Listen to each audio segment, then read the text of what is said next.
लक्ष्मी निवास मालिकेच्या येणाऱ्या पुढील भागात आपल्याला असं बघायला मिळतंय की आता लक्ष्मी आणि श्रीनिवास रस्त्याने चालत निघालेले असतात। त्यांना कोर्टामध्ये पोहोचण्याची घाई असते।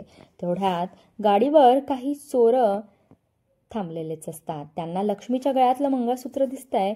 चोर लक्ष्मीच्या जवळ येतात, तिच्या गळ्याला झटका देतात आणि मंगळसूत्र चोरून घेऊन पळून चाललेले असतात। लक्ष्मी ओरडते की अघटित घडलं, माझं मंगळसूत्र चोरांनी चोरलेलं आहे। श्रीनिवास त्या चोरांच्या मागे धावतो, परंतु ते चोर गाडीवरून पळून गेलेले असतात। इकडे लक्ष्मीला याचा संकेत मिळालेला आहे की आपल्या आयुष्यात नक्कीच खूप मोठं संकट येणार आहे। अघटित असं घडलेलं आहे, आपलं मंगळसूत्र आज चोरी झालेलं आहे। त्यामुळे ती जोरजोरात रडू लागते। श्रीनिवास तिला सावरण्याचा प्रयत्न करतो, परंतु लक्ष्मी अजिबात सावरण्याच्या मनस्थितीमध्ये नसते।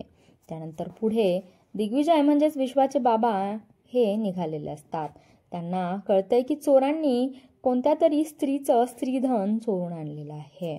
मग दिग्विजय त्या चोरांना चांगलाच धडा शिकवतोय आणि जे चोरून आणलेलं स्त्रीधन आहे ते दिग्विजयच्या हातामध्ये सुखरूप मिळालेलं असतं। परंतु काही दिग्विजयला कळेल का, हे स्त्रीधन दुसऱ्या तिसऱ्या कोणाचंच नसून आपल्याच सख्या बहिणीचं आहे।